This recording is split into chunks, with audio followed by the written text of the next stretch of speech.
Today, Hayley and I will be co-presenting along with Fiona, who will introduce herself in a minute as well, but we'll be presenting our work on emotion regulation, mental health and mindfulness. So as Carly said, I'm Ingrid Honan. I'm a Senior Research Fellow and Psychologist at Cerebral Palsy Alliance Research Institute. And Hayley, did you want to just introduce yourself briefly? Yeah, my name's Hayley Smithers-Sheedy, and I'm a Senior Research Fellow at the Cerebral Palsy Alliance Research Institute and also at Population Health New South Wales. Yeah, I'm really excited to be meeting with you all today to talk about mindfulness and emotion regulation. And as I mentioned, hi, I'm Fiona, and I have lived experience of cerebral palsy. So Fiona is also one of our co-investigators on this project. And in addition to her lived experience of cerebral palsy, she has a background in arts law. She sits on the New South Wales Civil and Administrative Tribunal, and she's a research assistant at UTS. And we're extremely lucky to have her involved in our research. And I just wanted to also take the opportunity to recognise our colleagues and collaborators on this body of work. So it's been a big team of collaborators, and just recognise everyone's contribution. And before we get into kind of the content of today's presentation, I just wanted to acknowledge the traditional owners of the lands on which we're all joining from today and pay my respects to elders past, present and emerging. I'd particularly like to acknowledge the Gadigal people of the Aurora Nations, who are the custodians of the land on which I'm joining from and where I live and work. And these are just some of the beautiful areas of the Gadigal lands around us. So how did all this work start? Well, it all started with a question from Fiona from our community. So here she shares with us what led her to reach out. There has been a strong focus on the physical aspects of CP because they are visible. However, as it is a neurological condition, it is multifaceted. I have always had trouble controlling my emotions. I have a very short fuse. Depression and anxiety tends to come over me quite suddenly. Years of psychological intervention had not helped. A couple of other people with CP started talking to me about it. So I wondered if there was a correlation with CP.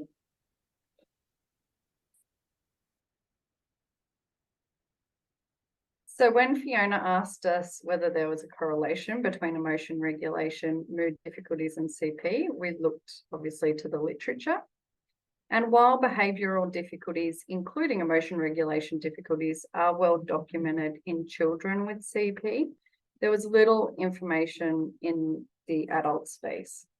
There is data to suggest that adults with CP are more likely to experience mood disorders than the general population, but that data was again very varied. And then when we looked at research from other diagnostic groups like traumatic brain injury and Parkinson's disease, the literature did suggest that there could be a neurological basis for which you might anticipate emotion regulation difficulties in people with CP. But again, the evidence wasn't around people's experiences or adults' experiences with CP. And so this data was really lacking. And so what do we mean by emotion regulation? So we mean how we can influence which emotions we have when we have them and how we experience or express them. So again, as Fiona was kind of mentioning, it's things like having a short fuse or being unable to control different emotions in different social settings. So we decided to design a study to ask adults with CP about their experiences with emotion regulation and also with depression, anxiety and stress. We invited people with CP who were 18 years and older with no moderate to severe intellectual disability to be involved in our study. And we sent this study flyer through the New South Wales, ACT, Queensland and Victorian registers. We had 42 respondents who completed the questionnaires and who met our inclusion criteria. And in the questionnaires, we included demographic information, the DAS-21, the Depression, Anxiety and Stress Scale, and the DERS, the Difficulties in Emotion Regulation Scale. And we contacted anyone who had any kind of red flag responses or very elevated symptoms. So here you can see the breakdown of our sample characteristics. I won't go through all of these in detail, but basically you can see that the sample was fairly representative of what we would expect in a full population level of adults with CP with these kind of criteria. So 57% of our respondents were female, 64% were ambulant, and 36% used mobility aids. In terms of communication, most were effective communicators, but some had reduced communication abilities. And so just orienting you to this slide, looking at emotion regulation, here you can see the proportion of people who scored within normal limits in the left-hand column. And within normal limits was considered someone who had a score that was in 1.5 standard deviations of the mean. And on the right-hand side, you can see people who scored in the elevated range. So that's people who had a score above 1.5 standard deviations from the mean and indicates emotion regulation difficulties. So overall, the good news was adults with CP were no more likely to experience total emotion regulation difficulties than the general population. However, when we did look at some of the subdomains, you can see here that they were more likely to experience difficulties in some of the subdomains than the general population. So they were less likely to accept their emotions. So that endorse things like when I'm upset, I become angry with myself for feeling that way. They were more likely to have difficulty engaging in goal-directed behavior when emotional. So when I'm upset, I have difficulty getting work done. They had more difficulty with impulse control. When I'm upset, I have difficulty controlling my behaviors. They had less emotional awareness, so less likely to pay attention to how they felt, and less likely to have effective strategies to regulate their emotions. So when I'm upset, I believe there's nothing I can do to make myself feel better. That might be another item that they'd endorse. Looking at the DAS at mood, you can see that 1/3 of people in our sample had depression scores in the moderate to extremely severe ranges, and 60% had anxiety scores in the moderate to extremely severe ranges. So very high proportions of people experiencing these higher levels of depression and anxiety symptoms. Pleasingly, stress scores were largely in the normal range. And to orient you to this graph, here you can see total emotion regulation scores broken down by level of depression, anxiety, and stress. And again, here you can see a clear association between emotion regulation scores and mood, whereby as depression, anxiety, and stress symptoms increased, emotion regulation difficulties also increased.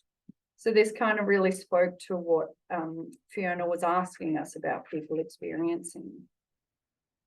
So we were quite surprised by the results, and we asked ourselves, you know, what do these mean and what can we do about it? And we also asked Fiona if she was surprised by the results and what she felt we should do. And so here she shares some of her thoughts. The study results did surprise me. Naturally, I was keen to find out if something could be done to help, as I did not want people who came after me to suffer like I had. So I thought mindfulness was worth a try. And so with these results, we also felt, you know, knowing that there are limited effective interventions for mental health and emotion regulation for adults with CP, and knowing the results from our study, we felt quite compelled to look at an intervention that might be effective. So I'll hand over to Hayley now, who will talk us through the mindfulness RCT that we've done in the results. Thanks very much, Ingrid. So, and thank you also again to CP Achieve for the opportunity for share this research with you today. Before I start on our mindfulness based intervention presentation, I just wanted to note again that this work was completed by a team, and on this slide you can see the wonderful co-authors that have been involved in this work. And again, like to acknowledge Fiona Given, who lives with CP and who's been a driving force behind this work. So as Ingrid has said, there's now a body of research which shows that in addition to their motor disorders, people with CP experience mood disorders at a much higher rate than their peers. As just discussed by Ingrid, in our survey study, we noted that we had, with increasing symptoms of anxiety or depression, adults with CP had increasing difficulties with emotion regulation. Understanding this relationship helps explain why programs that support emotion regulation can also have a role in improving mood disorders. One such program that we'll be focusing on today is the Mindfulness Based Stress Reduction, which for brevity we will call the MBSR. So the MBSR program provides a framework to learn mindfulness practices with the aim of reducing the stress and anxiety participants feel in response to life's challenges. There is evidence for the utility of the MBSR to improve depression and anxiety across different age groups and across diagnostic conditions, and you can find this in the literature. There is, however, little research considering MBSR for people with CP and mood disorders. However, one small Norwegian study of adults with CP did find that they're able to show improvements in emotion regulation and reductions in negative affect and pain catastrophizing after an MBSR telehealth program. So wanting to build further on this work, we conducted the following study. So the aim of this randomized control trial was to investigate whether a modified telehealth MBSR program could improve mindfulness and reduce depression, anxiety, and emotion regulation difficulties of adults with CP with elevated anxiety and/or emotion regulation difficulties. Ethical oversight for this work was through the University of Sydney, and the study was registered with the Australian-New Zealand Clinical Trial Registry. So the intervention itself was a 9-week MBSR telehealth intervention, very much in line with standard MBSR programs that are widely available. I just want to highlight that. We did not make up the MBSR program ourselves. We've drawn on published work that's publicly available. What we did do, though, is we reviewed the content for accessibility for people with CP. So some items were modified or swapped out, and the course was reviewed again by people with lived experience and the course facilitator. And kind of example of things that we changed were that within MBSR program, there's things like mindful eating, mindful walking, lots of motor-based activities that were just going to be a barrier for some participants, for them to be able to participate in the program. So we looked for alternative activities that fulfilled the same purpose, and checked back in with our co-authors, people with lived experience of CP, and then put the program together from there. So the inclusion, participants were invited to join the study through 4 state cerebral palsy registers, so ACT, New South Wales, Queensland and Victoria, and we thank the CP registers for their assistance with recruitment. And the inclusion criteria included being an adult with CP, having elevated anxiety or emotion dysregulation scores, conversational English, and this could include AAC, no intellectual impairment, and having not participated in mindfulness education in the past year. So the study design was as follows. After screening, baseline measures were taken at T1, participants were randomized, and then after 4 weeks, the MBSR intervention group commenced. Measures were then taken at T2, immediately after the 9-week telehealth program, and then again at T3 after an 8-week washout period. Whilst attendance across the program itself was excellent, we did lose participants to follow up in terms of the evaluation. And so to ensure the most conservative interpretation of the results possible, we've used the last value carried forward methodology in our analyses, which we'll talk about coming up next.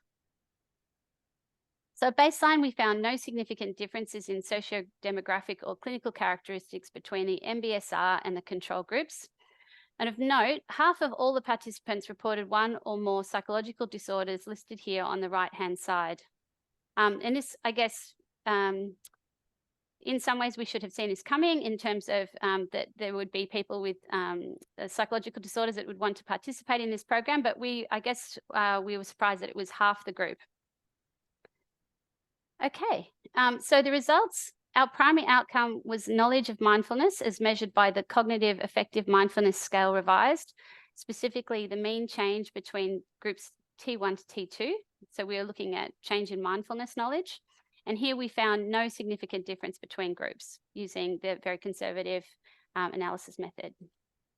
Looking now at the MBSR group separately for the secondary outcome measures, we found a significant within-group mean change in mindfulness scores T1 to T2 and T1 to T3, indicating improved knowledge of mindfulness. So within the mindfulness group, intervention group, we did see a change in scores over this time.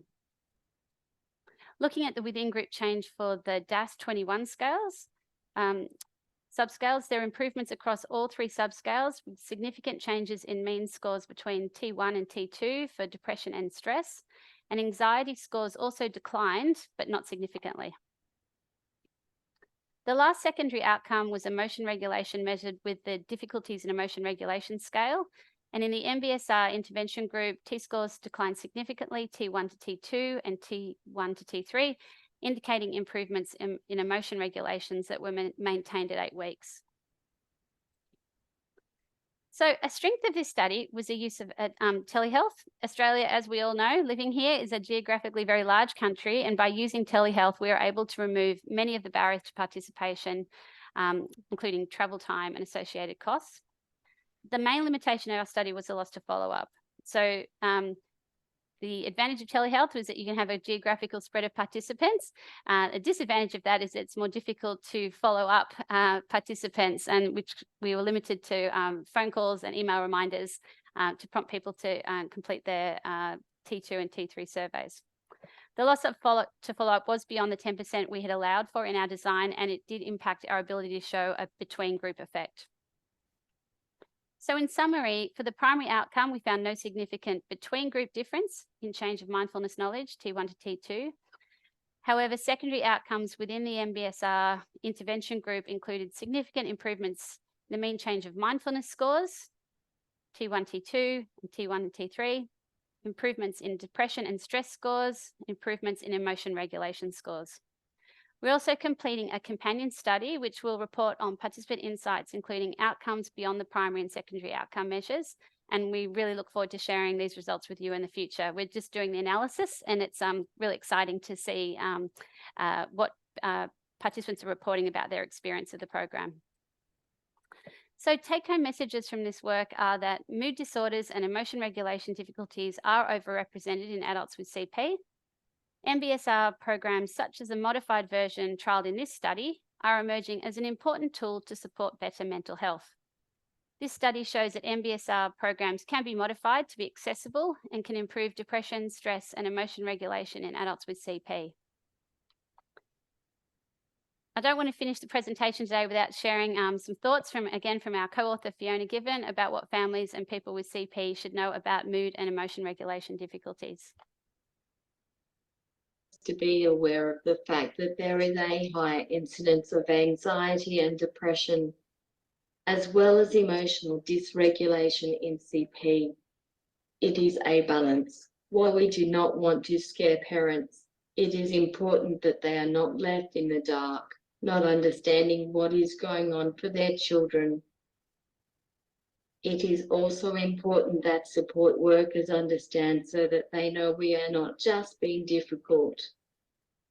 Most of all, it is important for people with CP to fully understand their condition.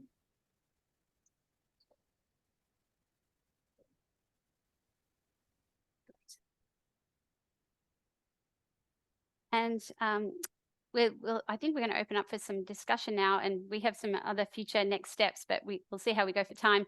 But if you do have any questions after the presentation and you wanted to contact Ingrid or myself, we'd be very happy to have a chat. And if you'd like information about further information from CP Achieve, their email address is on the screen here. And you can follow CP Achieve on all these excellent platforms such as Instagram, Twitter, and Facebook.